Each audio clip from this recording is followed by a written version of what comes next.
News Radio KMAN weather. Sunny and 70 currently in Manhattan with light winds to the northeast around 7 miles an hour. A low of around 47 and clear skies tonight. On Saturday, a 30% chance of showers between 3 and 4 p.m., otherwise a high near 74. That night, precipitation rising to around 50% with mostly cloudy and a low of around 53. On Sunday, a high near 72. The game up next on News Radio KMAN.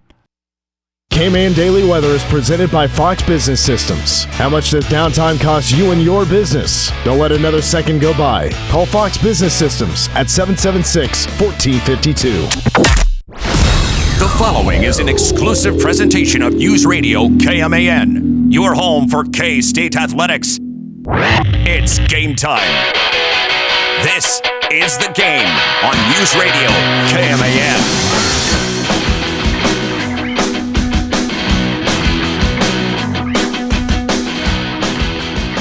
Mother Nature ruined everything yesterday because I felt like in yesterday's Classic Rock draft that I was on a roll. My mind was in the right place.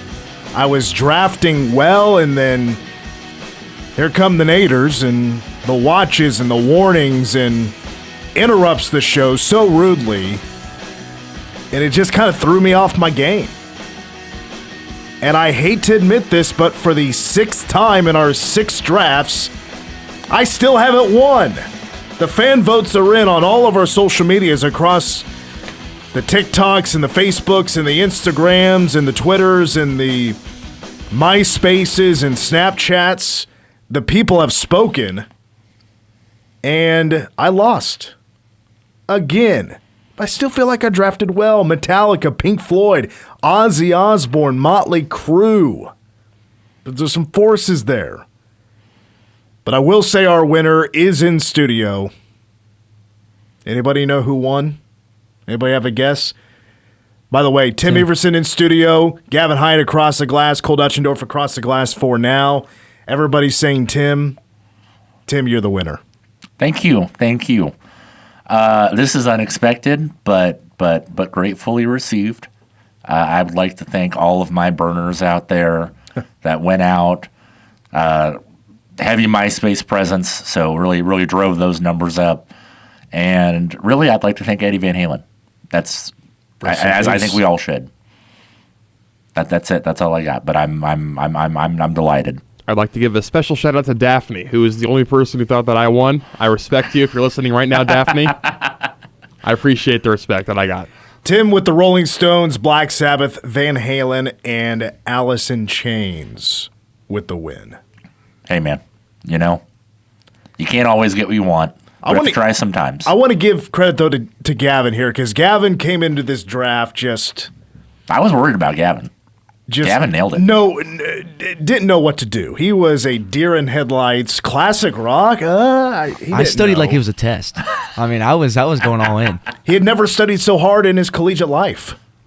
You think he's studying this hard for chemistry and bioengineering? Or I don't know what he does, but definitely not that. But, yeah. Beatles, AC/DC, Bruce Springsteen, Eagles. That's a great 4. That's a fantastic draft, but Gavin, you did come short here. I'll give you the standings here. I did finish in second. Gavin was third, Cole Dutchendorf fourth, and poor Tim Fitzgerald from Go Power Cat. We appreciate him joining us, but he did finish in last. He went with his heart, and you gotta appreciate it, but. Well, welcome, everybody, to the game. We're with you for an hour and a half. Mitch Fortner, Tim Everson, Gavin, and Cole are laughing their tails off with the microphones off. They're having their own show, apparently. But we're out at 5:30 because K-State baseball is on the air. We'll talk about that here in a few moments, as it's a pretty major series. There's no disguising this one. This is a huge series for both K-State and KU. But right now for sort of different reasons. And yes, the jealousy should be on our side because K-State hasn't been as good as expected, and KU, I think, is overachieving a little bit. So, I mean, I would certainly be in first place in the Big 12 by 2 games right now with, 4 series to go. Yeah, it's kind of crucial for both teams to win some ball games, and with the rivalry being here and a particular special guest throwing out the first pitch tonight. Hopefully that's a good omen, as long as it's a strike. Now, Tim, you're in studio for actually a special reason as well, because you let me know that you're attempting something at today's game, right? Yes, sir. You're going to be there in person to do something here that who made it? Was it Rob Gronkowski that made this, or J.J. Watt? One of them made it famous. I don't know. That's a great question. You're going to do, and now the Royals have this in their stadium, but it's the baby version. It's the Fisher-Price version of what you're about to attempt. Tonight you'll be in person to do the 999 challenge. That is correct. And yes. you're doing the grown-up hot dogs, you're doing the grown-up beers, which I say grown-up by, I think what that means is I think at Toyton, and I've never had a beer at Toyton. No, that's not true. But this has been a decade ago. I have, but I haven't recently. I don't know if you can get 12-ounce beers or you have to do the 16-ounce beers, but for those that don't know, the 999 challenge is 9 hot dogs, 9 beers, 9 innings. Yes, yeah. We're gonna try to maybe do the math to kind of to even out the ounces, because let's be real, 9 16-ounce of anything in the span of a couple hours, that's a lot of liquid. That's a lot of liquid to get down. With the two offenses, and both teams don't have the deepest pitching, but I would say certainly KU's pitching is deeper than K-State's. That should certainly help you spread this game out. This is not what it was with Jordan Wicks. No. Where these games could be done in 2 hours, 10 minutes. These have been mostly right around 3 hours. Yeah. Now, if these beers are 16 ounces and you're having to go 20 minutes each, look, that's we did the math earlier. That's 144 ounces in 3 hours. You may need to be carried out. Yeah, that's yeah. So the goal for me is to drink the equivalent of 9 normal beers, 9 regular cans of beer. I see. So, okay. Just because K-State does not sell them does not mean that other places don't. So so I'm doing the traditional, because again, I feel like I will hurt myself and possibly others around me if I consume that much liquid in that amount of time. Anybody listening right now that knows the answer to this question, does K-State serve 12-ounce beers? Are they all 16? Are they pounders? What does K-State have? Do you guys happen to know across the... Yeah. See, I don't know. We've been media for a while, so it's been a long time since I've been to a baseball game as a fan. I think the last K-State baseball game that I was there as a fan was my freshman year, and it was when K-State clinched the Big 12 versus Oklahoma. Oh, wow. That would have been a great game to be at. I was not there. I was doing a Hangover 3 party with K-Rock. That's great. That day. That's and fantastic. I remember the place popping when K-State won that game. But do you think you think you're going to pull this off? I feel good about the hot dogs. I'm a larger individual. And I feel, I don't think, if I remember correctly, because I have had their hot dogs more recently, because oftentimes when they feed the media, they just give you a voucher to go down to the concession stand and get yourself something. And their hot dogs are pretty standard size. I feel like those will go down real easy. Really, it's just the amount of liquid that I'm worried about. I'm not super worried about the alcohol. I'm a larger gentleman. It's just getting that amount of liquid down in that amount of time. But you know what? We're going where no man has gone before. We're actually lots of men have gone before, but not at Toyton Family Stadium, as far as we know. Yeah, it looks like 16-ounce cans are what they serve. Okay. So, but you're going to go by 12 ounces. That's going to count as... Well, a can is normally 8, right? No, 12. It's 12? Okay. So then, yeah. Never heard of 12-ounce curls? Yes. Stone Cold did it for years. So, yeah. So, 12. So, we'll do that math. It'll probably end up being 7 pounders by the end of all of it, if I'm... Well, 6. Hey, look at that. By my math, yeah, 6 so point. What's exactly? What do 7. we divide here? I'd eat 108 by 16, so that'd be equate to 6.75 of Yeah. the 16-ounce can. There's a lot of math going around right now that I wasn't prepared for. So I would need 7 total. 7. No. Oh, 7. Oh, 6. I see what you're saying. 6.7 pounders. Yes. Equals Yes. 9 Equals. 12-ounce beers. Yes. I got Yeah. you now. Yeah. Okay. Yeah. Gotcha. Yep. Gotcha. Yep. Okay. But of course, I'm not going to leave. I'm going to finish. I'm not going to be wasteful. That so will I'm going to save do you. 7. Okay. Fair enough. So I think that's fair. Yeah. I think that's fair. Yeah. Now you have somebody assisting you with this, isn't that right? Yeah, I got my buddy David. He'll be there. He has an assistant for this. I wouldn't say he more wants to just witness it, and I was able to get a second ticket, and so I don't know how there will be an article out in the Mercury next week talking about the whole process. I'm sure I'll come back on here on Monday for Wildcat Insider. The boss is paying for this. Yeah. Amazing. Which is truthfully the main reason why I'm doing it, because it will be. It's gonna add up. It's gonna be a little pricey to pull this off. I don't know what they. Tim getting his Christmas bonus in April. Yeah, exactly. But trying to make as much content out of it as possible. Let me know where you're sitting because I kind of want to watch from a distance this go down. I'll be a spectator from the press box. Okay, sounds good. So, and I hope you get. You remember seeing these videos going around of people would film them, or somebody would film somebody at a wedding or something like, "Hey, I'm Tim, and this is my first beer of the night." And Yeah. then fast forward to 4 hours later, "Hi, I'm Tim. This is my 7th beer of the night." And then you get to 12, and somebody's, face down on a beach. My plan is to do little voicemail messages to myself to kind of track my progress, so that way I have something to look back on over the weekend while I'm writing this up. I may also do a couple Instagram type things. Maybe I'll do this is me and having my first beer, and yeah. Hopefully I'm drinking because I'm having so much fun, because K-State is whooping 'em. running it up. Well, and here's the deal as well, because this is 3 days of packed house. Mm-hmm. Like Toyton's going to be full. There will be probably some extra KU fans since they're number 1 in the Big 12 right now. But did the boss, did Ned say, "Hey, here's the company credit card. Let's not embarrass the brand here.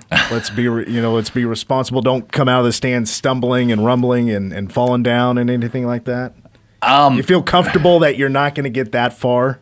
I feel fine. Okay. It'll be fine. Okay. Now that specifically, I did ask for some of the company tickets instead of wearing my media credential and trying to pull it off that way. That felt a little inappropriate. So I will be going strictly as a fan for this.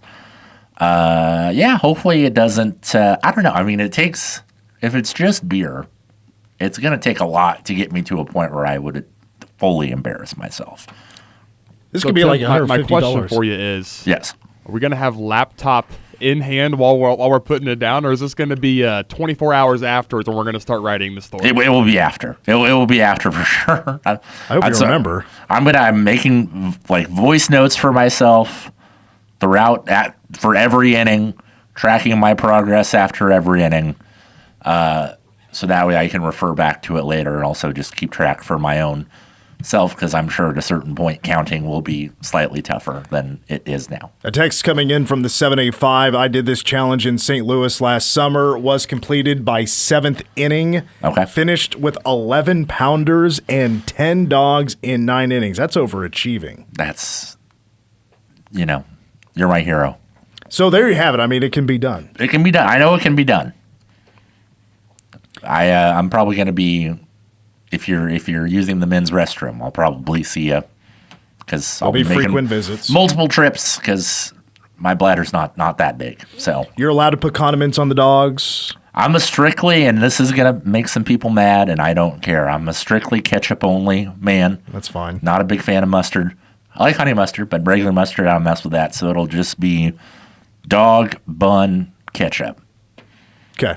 Yeah. All right. That's the plan. Good luck to you, sir. Thank you. Thank you. I can't wait to hear the fallout. Let's put it that way. On Monday, for our final Wildcat Insider. That'll probably lead off the show. That's what I'm going to want to know about more. I'm going to see the games. I won't be able to see you this entire time, so I cannot wait. I'll be watching wherever you're at. I'll let you know. I'm keeping an eye on you. Let's put it that way. But we do have a big series, and I do want to talk about this a little bit because so right now K-State, KU. This does feel like one of the bigger Sunflower Showdowns series under Pete Hughes, especially for what's kind of riding on this right now, because K-State is the underachiever right now. KU is the overachiever. More pressure will be on KU because right now they do have the 2-game Big 12 lead. K-State right now is 9-9. They're tied for 6th in the conference. KU has lost 4 games, so they're with their 14 Big 12 wins this year, they got a 2-game lead on the Mountaineers of West Virginia. K-State still has to play the Mountaineers in Morgantown. This is a tough schedule for K-State coming up. Somebody pointed this out. I don't know if it was D1 Baseball or Baseball America that said, Oregon was in this spot last year where they were 9-9. They were on the bubble, probably on the outside looking in. And in the last 4 weeks of the regular season, they went from bubble to hosting in the NCAA tournament, which is a crazy run. K-State does have a list of top 25 teams still to come. They have a road trip to Nebraska. KU is number 16 in the nation. West Virginia is really good. Cincinnati's good. UCF was the Big 12 leader at one point. They're a good team. This is a gauntlet for K-State the rest of the way. They have plenty of opportunities to be on the right side of the bubble. Right now, Baseball America does not have K-State in the field right now, but they are next 4 out. For KU, holding on to the Big 12 lead, they're playing right now to host a regional. And folks, KU is coming in tonight probably, I don't know this for a fact, but I would guess, as in consecutive wins or winning streaks, KU is probably the hottest baseball team in America as we speak. Because they have won, they've won 13 of the last 14. Over the last 23 games, they are 20-3. They just in a sold out, Hoagland Ballpark. They just beat Nebraska, who's number 20 in the nation, or is this week number 20 in the nation. They've won 30 games in 3 straight seasons. It's their best Big 12 start ever. They're undefeated at home. Another thing about this is that KU on the road in Big 12 plays 5-4. K-State is not having their best year at home. Look, the last couple of years they've lost only 2 or 3 games. They're right now 11-8 at home this year. They've been a much better road team this year compared to recent years. But at home, that's where the calibration has taken place, and there's been the governor on you're only allowed to win a certain amount of games. That's where more home losses have taken place. And look, if they lose one more home game this year, which they're going to, I'm sure, because it's such a tough schedule, that it's going to be the most home losses for Pete Hughes, with the exception of his first year where they had a losing record. So it's been harder for whatever reason, and maybe pitching has a lot to do with it, to win home games. But lastly, I'll mention here that James Guyette and Lincoln Sheffield have been a bit of a roll here lately, especially James Guyette. He's been nails the last 2 outings. Lincoln Sheffield allowed 1 run at Arizona with 10 strikeouts. Now, he in the last 2 of the last 3 outings, he had allowed 5 runs or something like that. Mm-hmm. The pressure, if it's on anybody, is going to be starting pitching. To go out and eat up some innings. If they could get through 6, that's going to be phenomenal. But they will see a lineup of KU that is not as good as K-State's, but top to bottom is comparable. It is pretty solid. KU's going to have more depth with pitching. Yeah, I mean, it's crucial. Like you said, the starters have been very, very beyond serviceable for K-State. If they can get that through at least 6, get a guy like Adam Arthur has been fantastic to come out, eat up a couple innings, and then kind of get back to swinging the bat as confidently as they were a couple weeks ago. I mean, that'll be the key, and I don't know if they can do it. They need to. This is kind of, they've reached kind of a fork in the road here, and winning this series at home versus KU means that you're building to potentially being back in the postseason and being solidly in the postseason. And losing the series or getting swept, it's gonna be tough because it doesn't get any easier from here on out. No, it does not. Fork in the road. This is where K-State proves if they're legit or not. And if they don't win series here down the stretch, they're going to play themselves out of a, because especially being a 500 team, I don't know how often teams with losing conference records getting into the NCAA tournament. But what's the most important thing here is RPI. And it seems like typically the magic number in the RPI ranking is 40, and K-State right now is number 49. And with playing KU and a bunch of teams that are ranked higher than you, my God, are there so many chances. Like, it couldn't have been laid out better. Yes, it's tough, but look, if you go win some games, you're fine. Yeah. You're going to be fine. You can play your way a lot higher than a 3 seed. But I certainly have my question. Because of K-State just being so shaky, like who knows who's going to start on Sunday. Pete feels like he's run out of options for starting pitchers on Sunday because he needs these guys in the bullpen to pitch Friday and Saturday to try to win these games. That Sunday feels like it's a clear loss because K-State's just not going to have enough in the tank. So that's like where, can Friday, Saturday, can the starters eat some innings? Well, you're already limited with probably really just 3 guys that you feel, at least as fans, really good about coming in and doing a good job, but it's still kind of been a hot hand situation. And you're right, Adam Arthur has been the recent really good hot hand, along with Miles Smith. He's been, really solid as well. But right now, Friday, Saturday's a coin toss. Sunday already feels like an easy win for KU because they're going to just be a little bit deeper. It's not guaranteed, but K-State is really struggling to just win on Sunday. They haven't won on Sunday in a while. Yeah. Well, tonight's first pitch is at 6. James Guyette on the hill, and pregame coverage will be at 5:30. Tim, I wish you nothing but the best. You want to send us out with a quick prayer just to pray for yourself? Yeah, it'll be tough. But I got to persevere.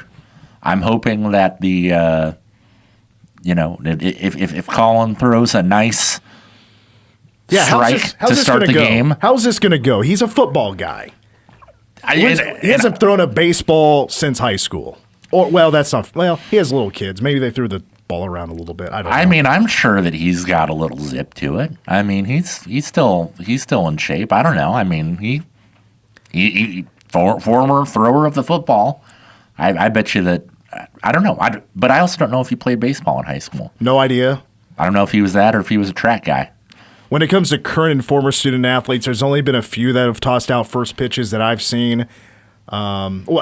Recent student athletes. I mean, Colin hasn't played in 14 years.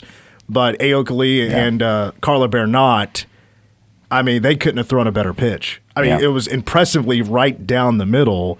So based on that, if you want to go by that comparison of current or recently former student athletes, look, Colin's a little pressure on. And Pressure's on. He's a new head coach. KU's in town.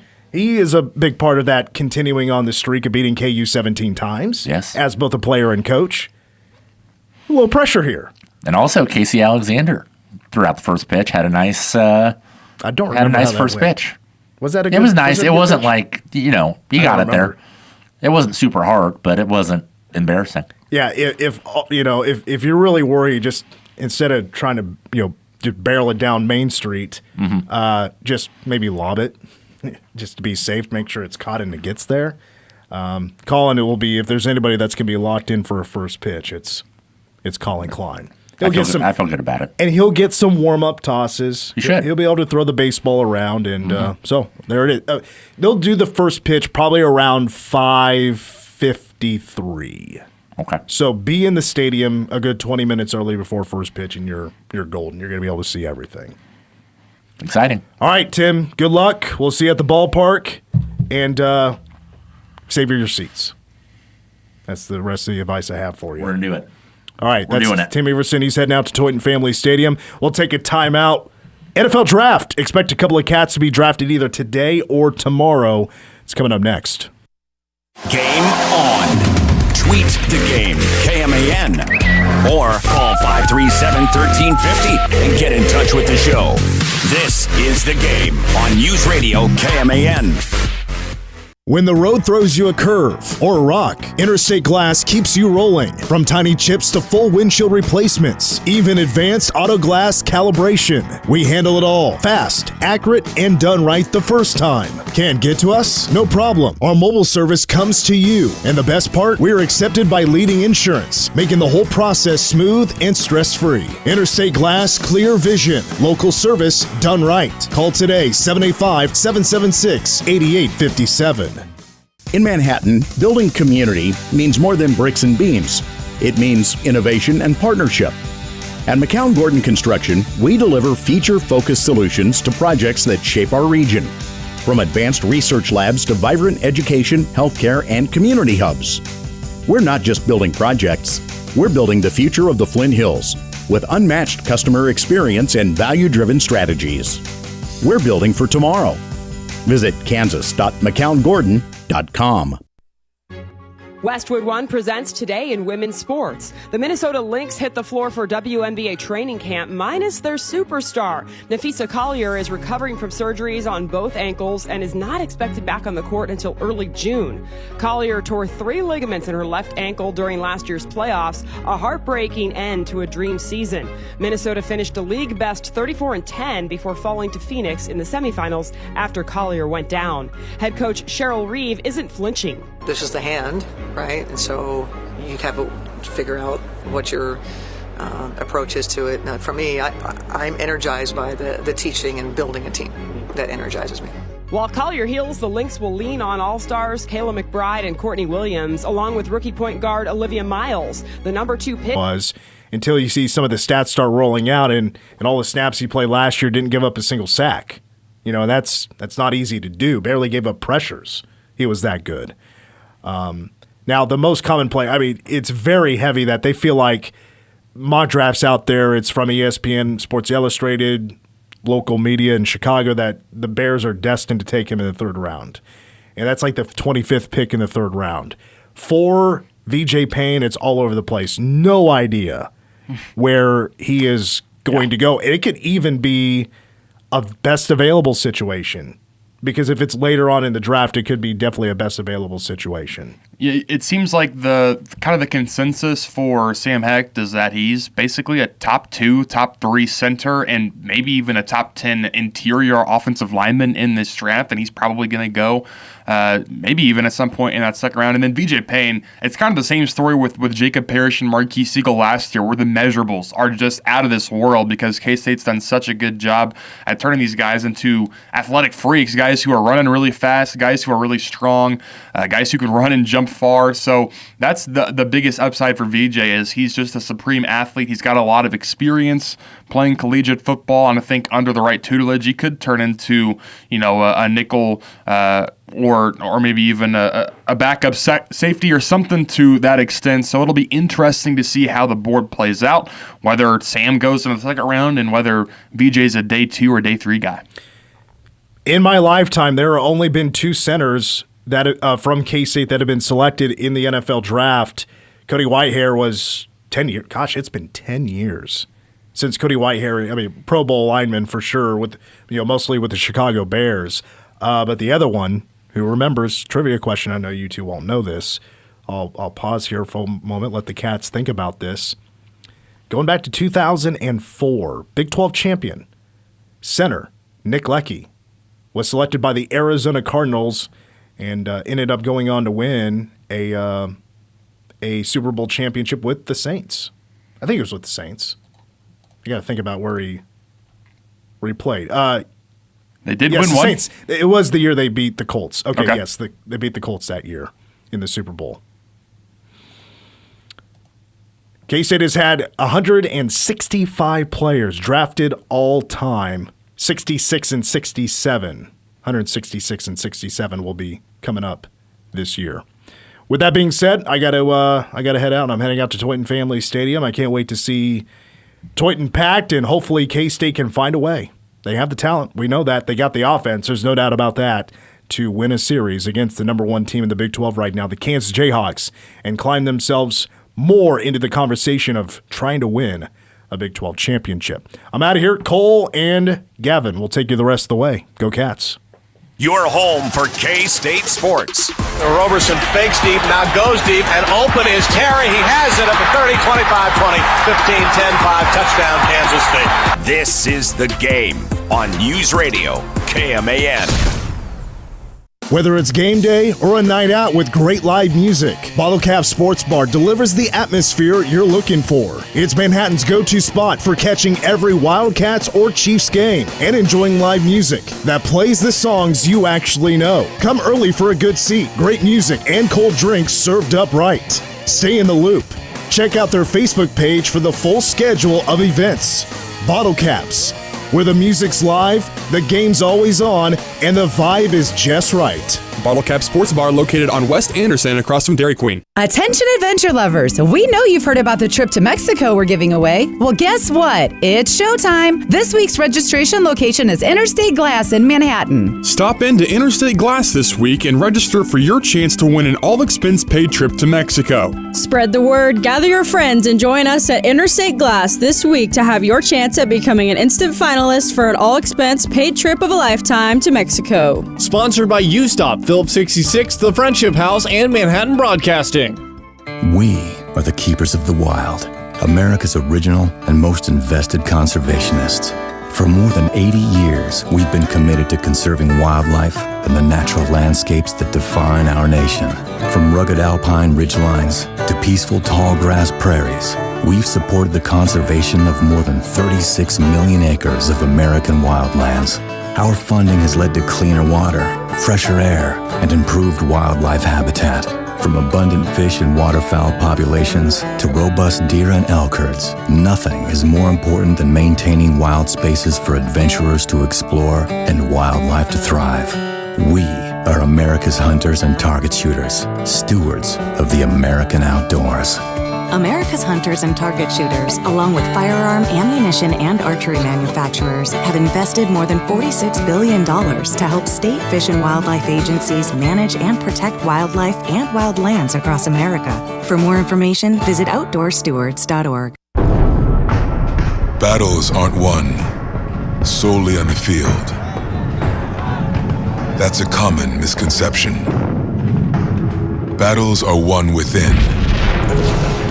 Over enemies of fear, enemies of doubt. In that place where promises are kept.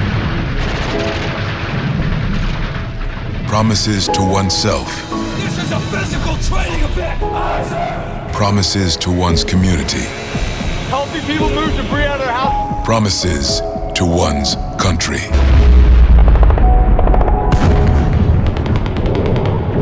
In the heart of every Marine, you'll find a promise. A promise forever kept. A promise of battles won. The Ramsey Show. My husband purchased a $300,000 McLaren, knowing that he was going to lose his job, and we're living on my income in Southern California. Which is what? Less than $100,000. The car is the symptom of him doing extreme behaviors. Man, I agree. And it's terrifying you. Terrifying me listening to it. There's something going on. Yeah, it's really frightening. Life and money advice. The Ramsey Show, weekdays from 10 to 1 on News Radio KMAN. News Radio KMAN. Weather. Currently in Manhattan, 71 degrees and sunny skies with very light winds right now around 7 miles an hour to the northeast. A low of around 47 and clear skies tonight, and on Saturday a 30% chance of showers mainly between 3 and 4 p.m. with a high near 74. That night, precipitation rising to around 50% with mostly cloudy and a low of around 53. And on Sunday, a high of 72.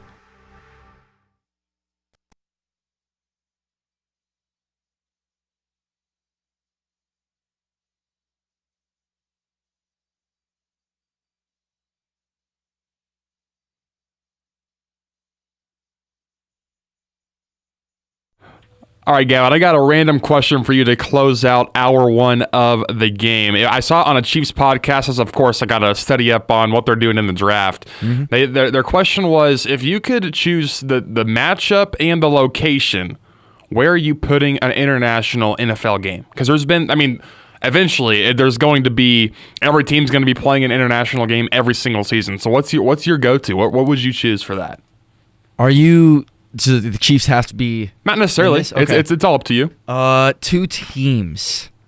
We'll go with the Cowboys. I'll go with the Cowboys just because, they're a big box brand. Office. And then we'll go... the Giants. Let's go with the Giants. Sure, some NFC East rivalry action. Where are you placing this game? Are you going to Europe? Are you going... I feel like we dipping the toes into Asia for the first time. I feel like Europe would be a good what if they went to Italy? Have they been to Italy? I don't know if they've been to Italy. I know they've been to Spain and they've been to Germany and Ireland and England, but I don't know about UK. Are they going to UK? They've been to the UK, and I think they've been there. That's they do games in London every single year, basically. I think what I would do. If I'm going to a game, I want to enjoy it. So Chiefs are going to be in there in some sort of capacity, but I also want it to be a good game. I don't want to go there to watch Chiefs Raiders because who would want to do that? So give me so for this year they're playing the NFC West, and there's some really good teams in the NFC West. I think I'd go Chiefs Niners in Athens, Greece. Give me to the Mediterranean. Let me head out there and vacation a little bit while I'm out there watching a nice little Chiefs 49ers game and then enjoy some of the culture in Greece. I think that would be fantastic. Well, that's the thing. You got to find a place where... Playing the Parthenon? Playing one of the Greek temples or something? You got to be at a place where there's some history behind it and there's stuff that you can look at. It's not you're just not going for the game. You're going for other stuff as well. It's the game and the vibe surrounding the game as well. And also just the place that you're at. I think, it's only a matter of time before they're playing in Dubai. I know they're going to Australia this year, which is insane. It's going to be a 10 a.m. local time when they start that game. That seems like a terrible idea.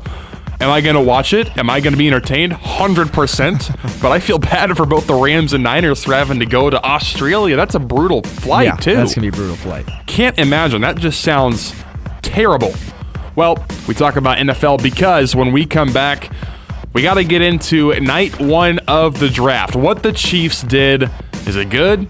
Is it bad? A little bit of both, maybe? We'll talk about that when we come back. You're listening to The Game on News Radio KMAN. Miss part of the show?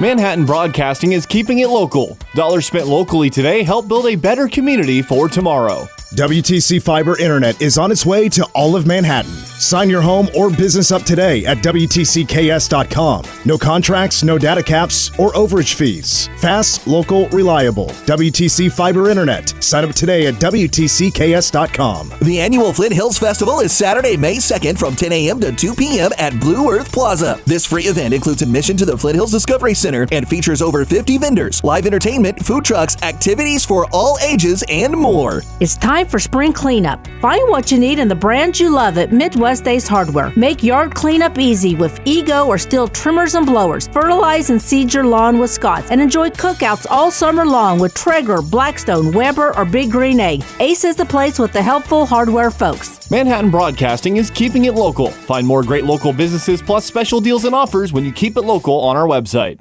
Call the experts who care. M&S Plumbing, Heating, and Air. Summer is just around the corner, and with everything else going on, the last thing you want to deal with is your AC going down. It's time to call and schedule service checks. M&S Plumbing, Heating, and Air will make sure your AC is ready to keep you comfortable all summer long. For general maintenance, repair, and new central air units, call M&S Plumbing, Heating, and Air to keep you cool this summer. Call the experts who care. M&S Plumbing, Heating, and Air. Hey Manhattan, we're the folks who own Manhattan Ford, and yeah, we're new in town. So if we wave at you in traffic, we ain't flirting, we're just being polite. But listen, if you're looking for a good pre-owned car, truck, or SUV, we've got a whole lot of them, not to mention all the new rides in stock. Clean, reliable, and not one of them smells like old fast food and regret. And if your ride starts acting funny, squeaking, shaking, or that dash is lit up like a Christmas tree, our service department's ready for oil changes, tires, and repairs. Manhattan Ford on Highway 24. Come see us, we'll treat you right. KS State Bank wants to be your bank. Find the solutions you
News Radio KMAN weather. 72 and sunny right now in Manhattan, with those winds picking up a little bit and gusting as high as 18 miles an hour. A low of around 47 and clear skies tonight. On Saturday, a 30% chance of precipitation between 3 and 4 p.m. with a high near 74 and those winds around 5 to 10 miles an hour to the southeast. Tomorrow night, mostly cloudy with a low of around 53 and a 50% chance of precipitation. K-Man Daily Weather is presented by Fox Business Systems. How much does downtime cost you and your business? Don't let another second go by. Call Fox Business Systems at 776-1452.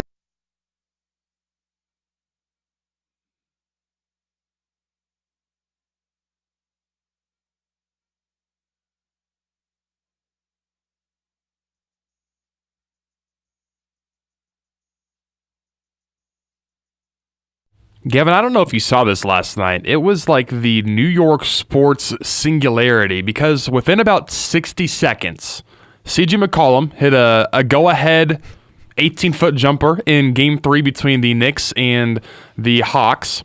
About 30 seconds later, Kenyon Sadiq was drafted to the Jets, which tight end from Oregon. I think he's pretty good, but probably a little bit of a reach in the first round at 17.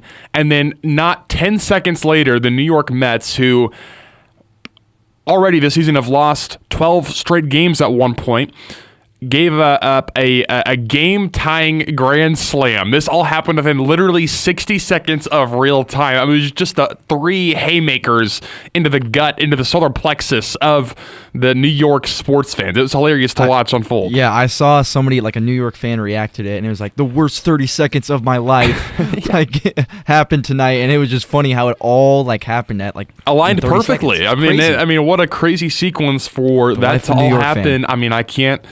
There are not a lot of teams in New York right now that are extremely healthy for the most part. I mean, you saw the Jets with 3 first-round picks yesterday, which I did think Bailey at 2. I think I would have taken Reese over Bailey personally, but there's not a huge problem with that.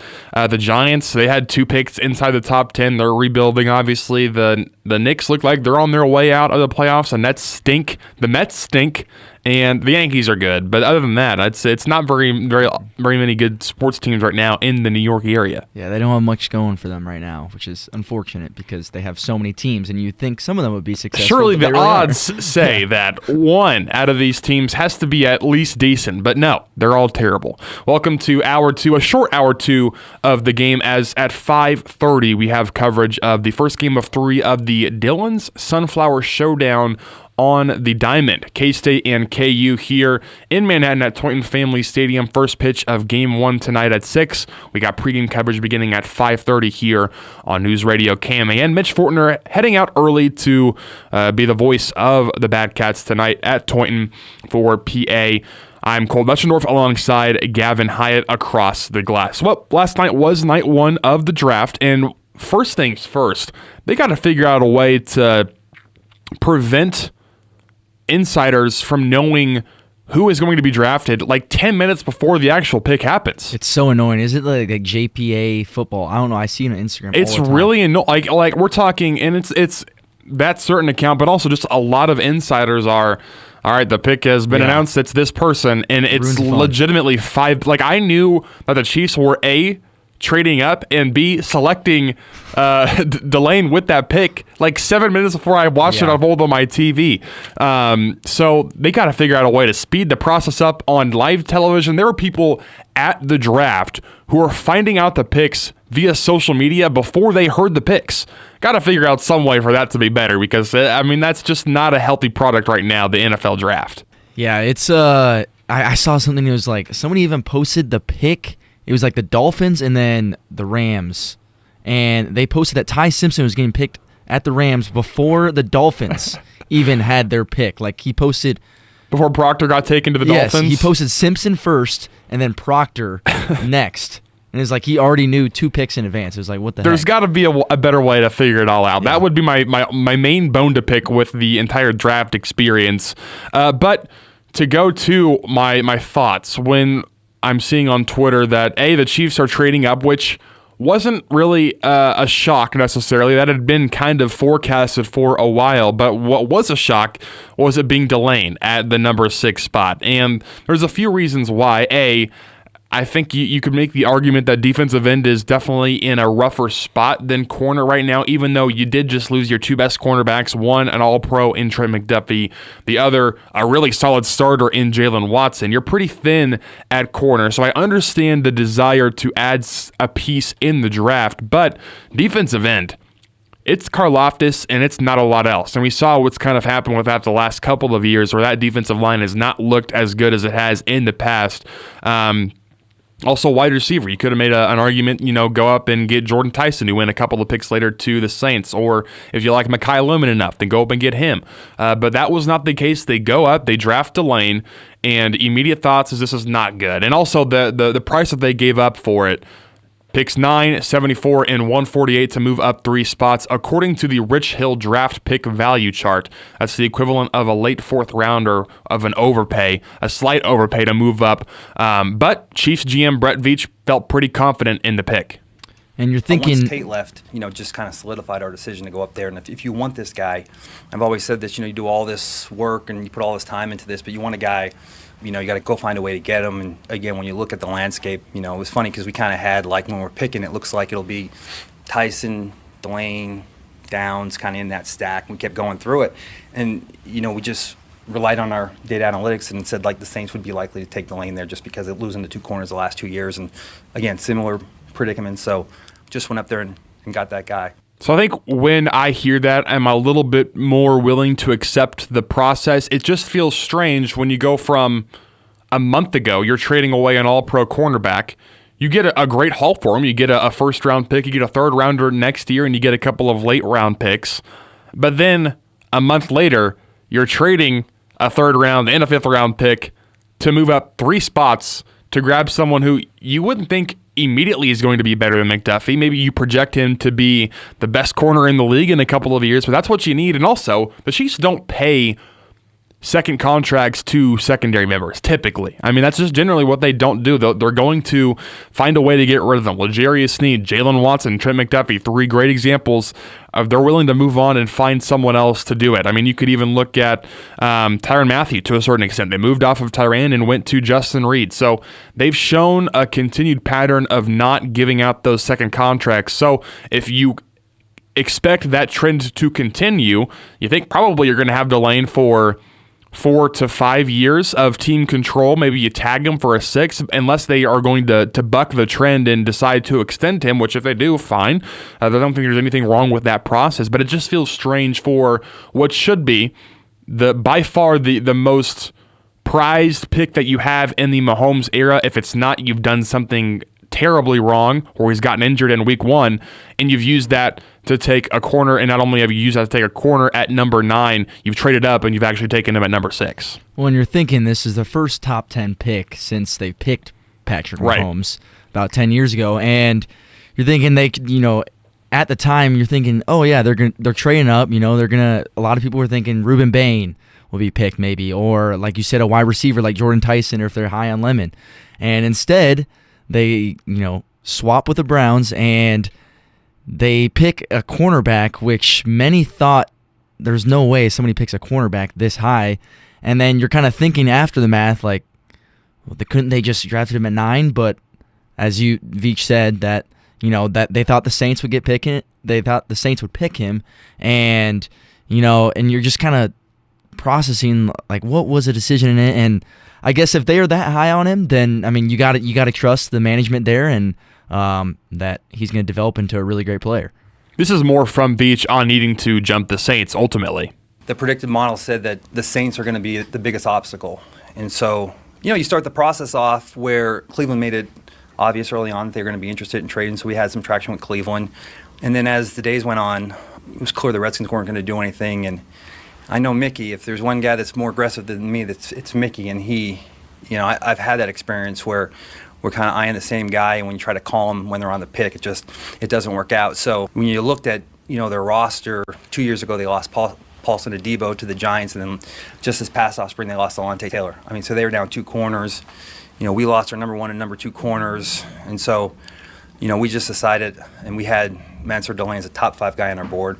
I think the good news is this is a really good cornerback, and you're not trading up for a bum. This is kind of the consensus number 1 corner in this draft. You got CB1 in a draft that isn't maybe as deep at corner as it is in some other positions. You talk about some fantastic stats that he had at LSU. Last year, gave up 14 total catches on 357 coverage snaps. He had 13 passes defense, so he only gave up 1 more catch than he had PBUs. He also had a couple of interceptions, 0 penalties on the season, and 0 touchdowns given up. As the primary coverage player in 2025, the opposing quarterback completion percentage 27.8% with an opposing QBR of 3.9. Those are both really good marks. And Delane, he's oozing confidence. I truly believe defense wins championships, and let alone with the offense, we already have now. The defense, it just makes our job even easier. So really, just being able to step in, and you see, the impact. Now that the league is such a passing league, and everybody wants to score points, so I'm here to shut it down. So I think that's the best move you can make.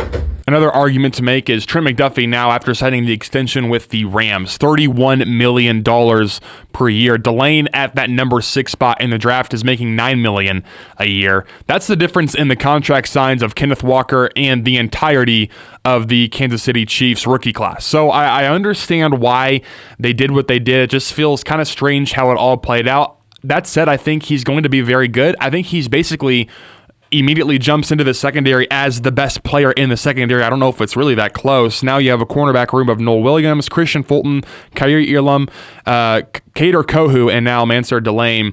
He's the best player in the secondary. You need him to slot in to be CB1 immediately. This is from Toby, who's out covering some Manhattan High sports tonight, but I wanted to get his take on it as well.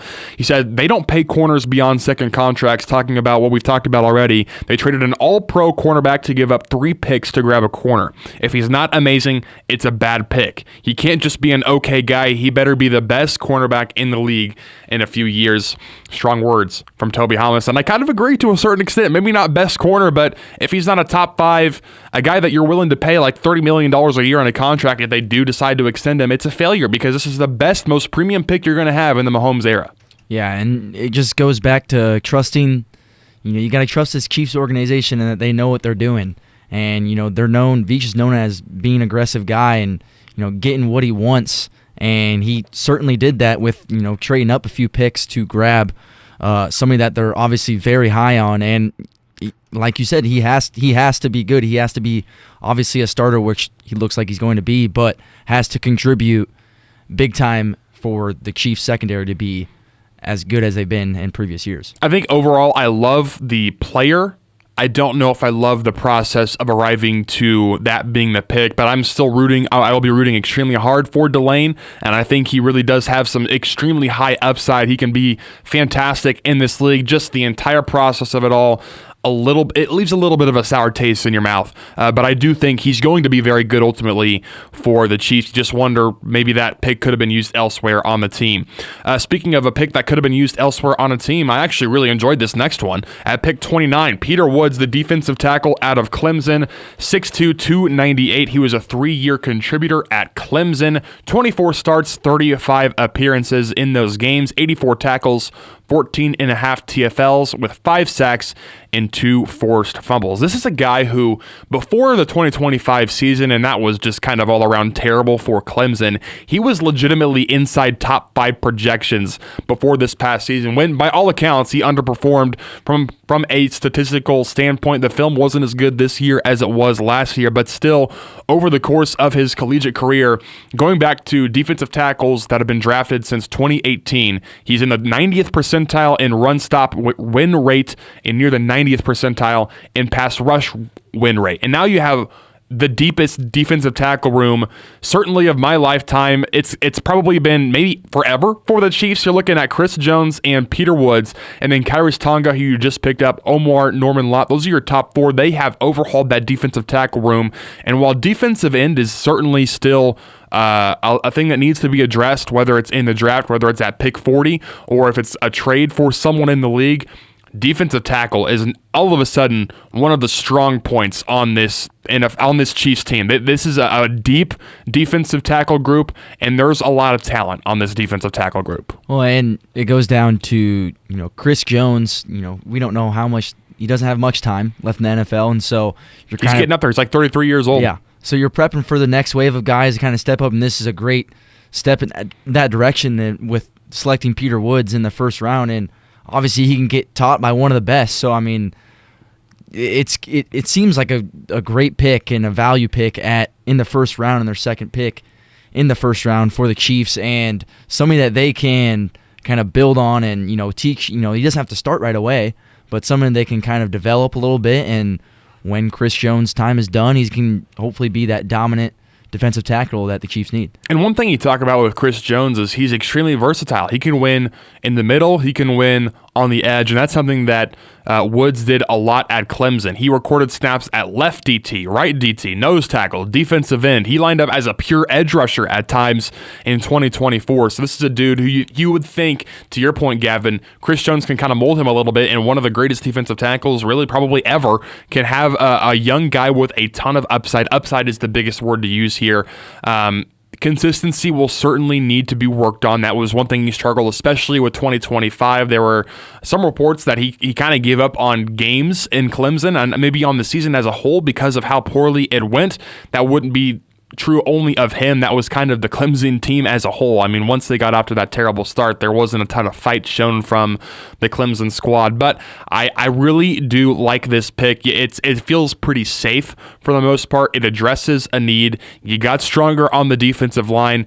And with the state of this team and this defense, I don't think you can ask too much. So overall, I think I would still say I'm relatively happy with how the first round played out. The only bad thing is now on day 2, unless you're trading up into the round for a second pick, you have one pick. You better nail it. You got pick number 40, which is going to be pretty soon, really. The draft starts in 37 minutes, and they'll be the 8th pick of the day in round 2. You have a couple of kind of glaring needs. You got edge, wide receiver, tight end.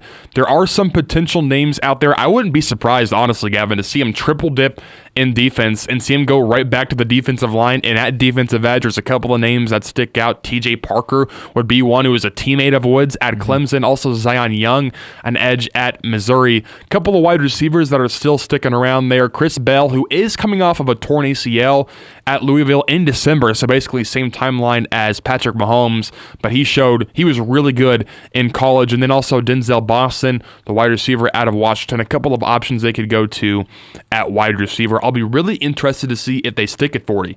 If there's a guy that they really like, are they just going to take him? Or if the board doesn't play out how they want it, are they going to trade down? Or if they get aggressive, as Brett Veach has shown the tendency to do over the course of his time at general manager for the Chiefs, does he trade up? I really think anything is in the cards tonight. It'll be fascinating, really, to see how this all plays out. Well, when you think with that second round pick that they were going to go probably edge, you would think around that, or like you said, receiver, but you just hope that those picks that they trade to the Browns don't bite them, and there's something that a glaring need that they need, and they're not able to get it because they, send those 2 picks off to the Browns. So you're just hoping that they manage this well and kind of find the pieces that they need to overall complete this Chiefs team. Because even when you're thinking about second-round picks, this is a much higher second-round pick than you normally have. You're talking about usually you're in the 60s range, lower 60s. This time you're at 40. You're the 8th pick of day 2. You have to make this one count, whether it's by getting more draft stock in terms of an accruation of the picks, or if you're trading up, you have to make this one count. This one has to be a stud. I think there's no other way to put it, whether it's wide receiver, whether it's edge, whether it's tight end could be a need, whether they choose to address tackle at this point, which, by the way, Brett Veach did say it was basically all smoke screens. There was no ever real possibility that the Chiefs were going to be trading up from 9 to grab a tackle at 6. Thank goodness, because I would have been extremely upset if the result from day 1 of the draft was, let's trade up and let's draft like the 4th biggest need right now on our team. We're not going to touch the corners. We're not going to touch wide receiver. We're not going to touch defensive line. We're going to take tackle, because heaven forbid we can't put together a good offensive line with 4 out of 5 being above average NFL players. No, we need all 5 of them. We need more assets being donated to the offensive line. Thank goodness they did not do that. They got Delane. They got Woods. And now we see how the rest of the draft unfolds. They really need to nail this day 2 pick. Yeah, for sure. I mean, like you said, they got a lot still questions to address, but I think they can do it with the picks they have. I mean, having this high of a second-round pick, you're going to get a really good player, obviously, and somebody that there's still a lot out there that need to be picked, whether that's edge or receiver. And so intrigued to see who they pick, especially with that second-round pick. We'll see how it goes. Day 2 of the draft starts in about 35 minutes, but here in about 4 minutes, we got K-State baseball taking on KU. Bottom of the hour, Sunflower Showdown, game 1 of 3. Going to be a really fun weekend in Manhattan. For Mitch, for Gavin, I'm Cole. Go Cats. In Manhattan, building community means more than bricks and beams. It means innovation and partnership. At McCown Gordon Construction, we deliver feature-focused solutions to projects that shape our region. From advanced research labs to vibrant education, healthcare, and community hubs. We're not just building projects, we're building the future of the Flint Hills with unmatched customer experience and value-driven strategies. We're building for tomorrow.